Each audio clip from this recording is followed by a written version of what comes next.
अस्सलाम वालेकुम वरहमतुल्लाहि वबरकातुहू। Welcome to conceptualise.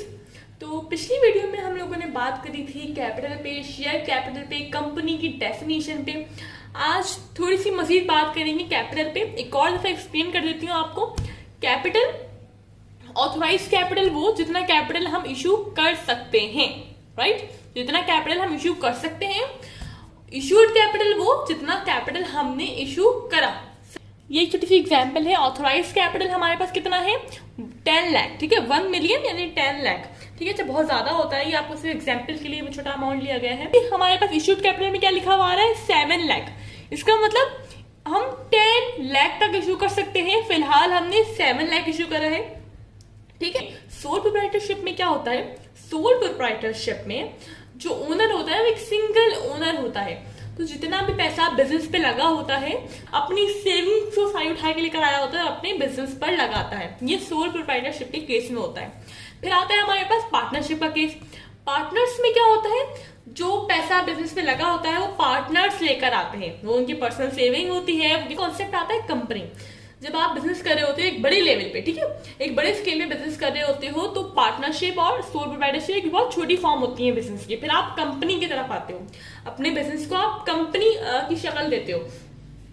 अब कंपनी में क्या होता है? आपको मिलियंस बिलियंस में आपको पैसा चाहिए होता है, ठीक है। मिलियंस भी नहीं बल्कि बिलियंस में आपको पैसा चाहिए होता है। अब उसके लिए हम क्या करते हैं कि हम कॉन्सेप्ट को समझेंगे, ठीक है। सवाल भी करेंगे, आज सवाल भी सॉल्व किए जाएंगे। उससे पहले कॉन्सेप्ट क्लियर करेंगे कि किस तरह कंपनी वर्क कर रही है, किस तरह हम शेयर्स इशू कर रहे हैं, क्या है क्या शेयर्स। कंपनी को चाहिए 7 लाख। अभी देखो, कंपनी बन गया, हमें अथॉरिटी मिल गई है कि हम 10 लाख जो है वो शेयर्स इशू कर सकते हैं। शेयर्स क्या है? अपने कैपिटल का ना स्मॉल यूनिट्स हैं शेयर्स। यानी हम क्या कहते हैं कि भाई आप ये शेयर्स खरीदो और इन शेयर के बदले हमें पैसा दो, ठीक है। यानी कि कैपिटल हम कलेक्ट कर रहे हैं शेयर होल्डर से। कंपनी के जो असल ओनर्स होते हैं वो कौन होते हैं? शेयर होल्डर्स होते हैं। तो शेयर होल्डर बेसिकली क्या करते हैं कि वो शेयर्स खरीदते हैं, यानी वो हिस्सा खरीदते हैं। खरीदने से मुराद क्या? वो पैसे देते हैं। 7 लाख के मैंने इशू कर दिए हैं शेयर्स। अब अगर एक शेयर की वैल्यू मैं 10 रुपए रखती हूँ, ठीक है, पार वैल्यू 10 रुपए होती है, एक शेयर की वैल्यू 10 रुपए रखती हूँ, तो 7 लाख अगर मुझे चाहिए तो मुझे कितने शेयर इश्यू करने पड़ेंगे? वापस बात सुने मेरी कि अगर एक शेयर की वैल्यू मैं 10 रुपए रखती हूँ और मुझे चाहिए टोटल 7 लाख रुपीज, तो मुझे कितने शेयर इश्यू करने पड़ेंगे अगर एक शेयर की वैल्यू 10 रुपए है?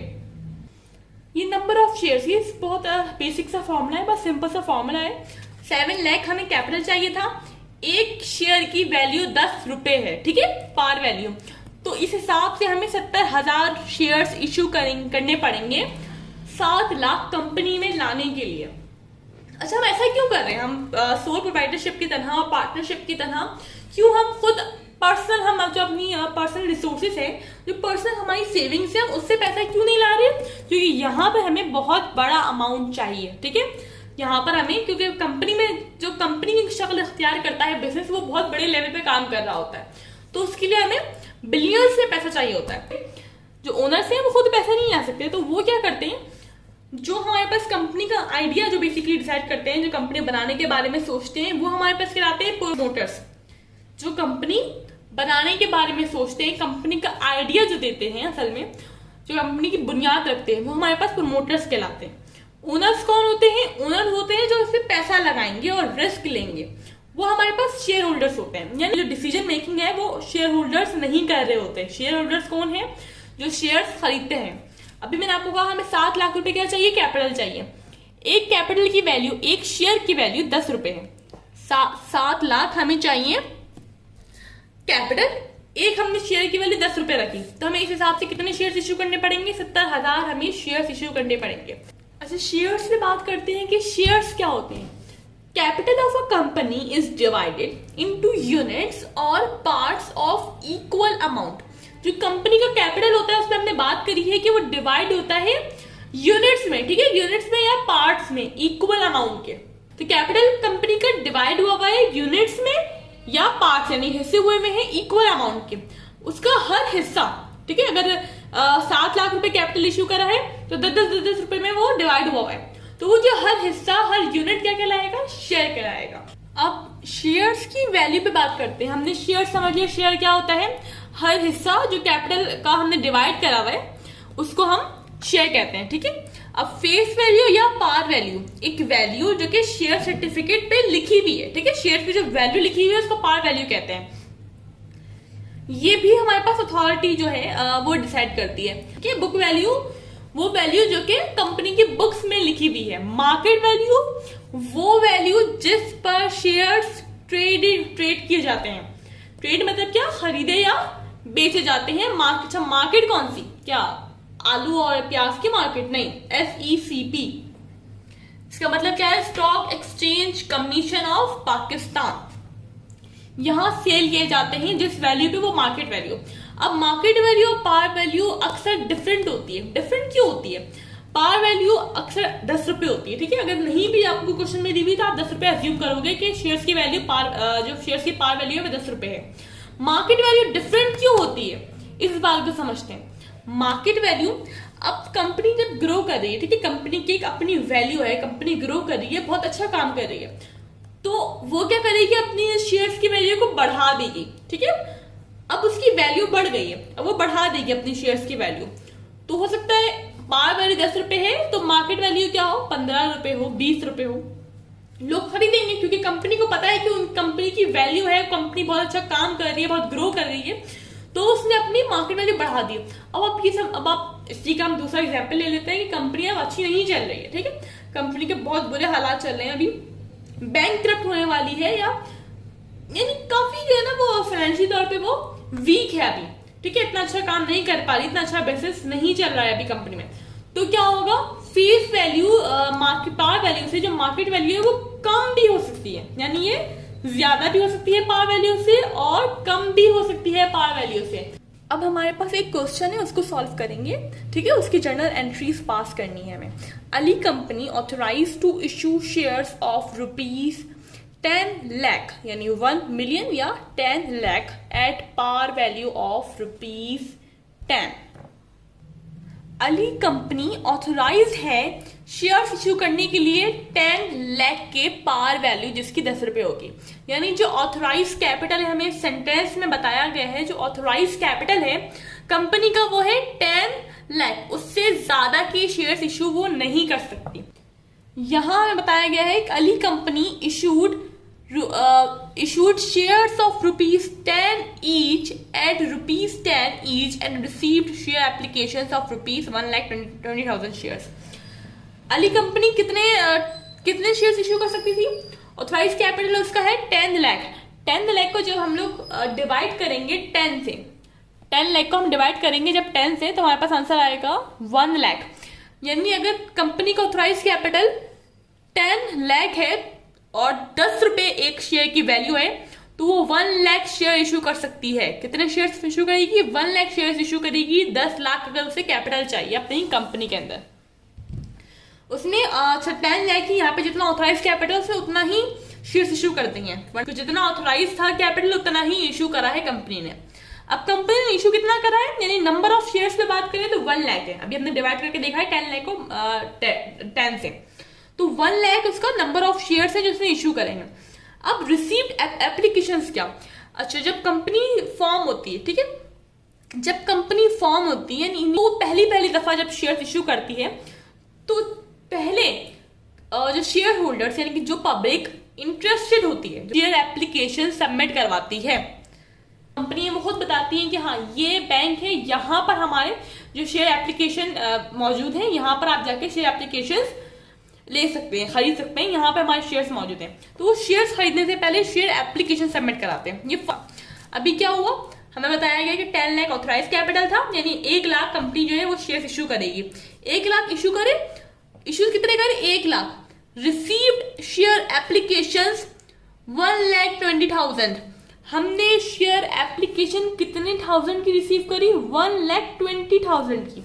यानी हमने शेयर्स करे थे इशू 1 लाख और 1,20,000 हमारे पास शेयर एप्लीकेशन रिसीव हुई है। यानी इतने जो लोग हैं वो हमारे पास शेयर खरीदना चाहते हैं, लेकिन हम 1,20,000 शेयर्स तो दे ही नहीं सकते क्योंकि ऑथराइज्ड कितने हैं हम लोग, 10 लाख पर है। तो हम क्या करेंगे, शेयर जो एक्सेस अमाउंट है उसको रिटर्न करेंगे। तीसरी लाइन में लिखा हुआ है issued shares to share holder, कि जो शेयर एप्लीकेशन जिन्होंने सबमिट करवाई थी अब हम उनको शेयर्स इशू कर देंगे और जो एक्स्ट्रा थे उनको रिटर्न कर देंगे, एक्सेस अमाउंट हम रिटर्न कर देंगे। शेयर एप्लीकेशन पैसों के साथ जमा कराई जाती है बैंक के अंदर। एंट्रीज पास करते हैं, ये जर्नल एंट्रीज को। अब जो सबसे फर्स्ट हमारे पास सबसे पहली बात हमें कही गई है क्वेश्चन में, वो है कि ऑथराइज जो कैपिटल है कंपनी का वो 10 लाख है। तो इसकी कोई जर्नल एंट्री तो पास नहीं होगी, हमें सिर्फ उन्होंने बताया है, ठीक है, कि 10 लाख ऑथराइज कैपिटल है। जर्नल एंट्रीज इन 2 ट्रांजैक्शन की पास होंगी, ठीक है। जर्नल एंट्रीज हम पास करते हैं जब कोई एक्टिविटी हुई हो, कोई फाइनेंशियल एक्टिविटी हुई हो, पैसों का लेन देन, कोई ट्रांजैक्शन हुई हो। पहली जर्नल एंट्री पास करी है, बैंक हमारे पास डेबिट हुआ है और शेयर एप्लीकेशंस जो कि एक लायबिलिटी है। ये लायबिलिटी क्यों है ये भी अभी समझते हैं। हमने शेयर्स एप्लीकेशन रिसीव कर ली थी 1,20,000 शेयर्स की। ये 1,20,000 नंबर ऑफ शेयर्स है, यानी इतने शेयर्स तादाद है ये, ठीक है, ये अमाउंट नहीं तादाद है। तो एक शेयर कितने का था? 10 रुपए। बचपन में वर्ड प्रॉब्लम सॉल्व करी है, राइट, कि 1,20,000 शेयर से एक शेयर की वैल्यू क्या है? 10 रुपए। तो टोटल अमाउंट कितना हो गया? 12 लाख रुपए। हमने मल्टीप्लाई करके यहाँ पे जो भी कराना है हमें कैलकुलेशन, और बैंक को डेबिट कर दिया, यानी पैसा हमारे पास आया है। और शेयर एप्लीकेशन लायबिलिटी, लायबिलिटी क्यों है हमें? क्योंकि इन शेयर एप्लीकेशंस के बदले शेयर्स इशू करने हैं। इन शेयर एप्लीकेशंस के बदले हमें क्या करने हैं? इशू शेयर्स इशू करने हैं। तो जिम्मेदारी है, सही है। तो यहाँ पर क्या हुआ? लायबिलिटी हुई है जब ये बढ़ रही है क्रेडिट से। यहाँ सिंपल से हमने नरेशन दे दी कि हमने क्या रिसीव करी है? Share application. सही। दूसरी एंट्री पास करी है, शेयर एप्लीकेशंस को डेबिट करा है। लायबिलिटी है, अभी बताया, लायबिलिटी जब बढ़ती है तो क्रेडिट होती है, तो कम होगी तो क्या होगी? डेबिट होगी। अब हमने कम क्यों करी है? 2 लाख से कम करी है, क्योंकि पहले भी हमने बात करी है कि हमारे पास जो ऑथोराइज कैपिटल है वो क्या है? 10 लाख। इश्यू हमने करे हैं 10 लाख के शेयर्स, जो कि बनेंगे 1 लाख, यानी 10 लाख का अमाउंट हो गया और 1 लाख नंबर ऑफ शेयर्स हो गए, ठीक है। एक शेयर की वैल्यू 10 रुपए है।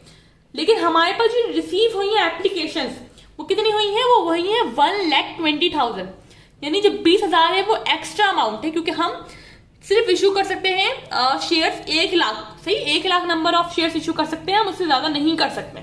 ये ऑथोराइज हमारा कैपिटल है ही 10 लाख का। तो 20,000 जो हमें शेयर एप्लीकेशन रिसीव हुई है, शेयर एप्लीकेशन क्यों रिसीव हुई है? उनको शेयर्स चाहिए। हम 20,000 एक्स्ट्रा लोगों को शेयर्स नहीं दे सकते, तो हम उनका जो पैसा हमने लिया था वो वापस करेंगे। तो क्या करा हमने? ये एंट्री उल्टी हो गई। यहाँ पे हम रिकॉर्ड कर रहे थे शेयर एप्लीकेशन, यहाँ पर हम रिटर्न कर रहे हैं, रिटर्न रिकॉर्ड कर रहे हैं। शेयर एप्लीकेशन डेबिट हो गई, लायबिलिटी कम हुई, डेबिट हो गई। बैंक हमारा बढ़ता है तो डेबिट होता है, कम हुआ तो क्या हुआ? क्रेडिट हो गया। 2 लाख से 20,000 एक्स्ट्रा थे, 20,000 एक शेयर की वैल्यू 10 रुपए, 20,000 को 10 रुपए से 10 से मल्टीप्लाई कर दिया तो क्या आ गया? 2 लाख। तो हमने रिटर्न कर दिया है एक्सेस अमाउंट, यानी ज्यादा जो अमाउंट था। अब जो 1 लाख हमारे पास शेयर एप्लीकेशन आई तो 1,20,000 थी, लेकिन हमने 20,000 क्या कर दिए? रिटर्न कर दिए। तो जो अब 1 लाख शेयर एप्लीकेशन थी, अब हमने उनको शेयर्स इशू कर दिए हैं। शेयर्स इशू करने से क्या बनाते हैं? अब हमने उनको शेयर कैपिटल का पार्ट बना लिया, ठीक है। तो जो 1 लाख लोगों ने शेयर एप्लीकेशन रिसीव करी थी, अब वो शेयर होल्डर्स बन चुके हैं, क्योंकि हमने उनको क्या कर दिया? Issue shares. तो 10 लाख हमारे पास कंपनी में आ गए शेयर कैपिटल की सूरत में। शेयर एप्लीकेशंस क्या हो गई? अब डेबिट हो गई, यानी लायबिलिटी खत्म, क्योंकि लायबिलिटी क्या थी? हमने शेयर्स इशू नहीं करे थे, इसलिए हमारे पास एक लायबिलिटी थी। शेयर्स इशू कर दिए, लायबिलिटी खत्म हो गई, शेयर कैपिटल हमारा क्रेडिट हो गया, यानी बढ़ गया। तो इस तरह अभी हमने पहले बात करी कि हमारे पास कंपनी में किस तरह कैपिटल आता है। तो ये हमने अपनी कंपनी में हम कैपिटल लेकर आए, सही है। इस तरह हम अपनी कंपनी में कैपिटल लेकर आए लोगों के जरिए। तो ओनर कौन हुआ? ओनर बेसिकली कौन होता है? जो इन्वेस्टमेंट करता है, जो रिस्क लेता है। तो ये जो शेयर होल्डर्स है जिनको हमने शेयर्स इशू करे हैं, ये हमारी कंपनी के ओनर्स हैं। लेकिन कंपनी चलाएगा कौन? Board of directors, BODs, board of directors. I hope आपको ये क्वेश्चन समझ में आया होगा। आगे के पार्ट्स में हम शेयर प्रीमियम, शेयर डिस्काउंट पे बात करेंगे, रिटेन अर्निंग पे बात करेंगे। जब तक के लिए अल्लाह हाफिज, अपना बहुत ख्याल रखिएगा। अगर इसमें कोई कंफ्यूजन है तो कमेंट सेक्शन में जरूर पूछिएगा।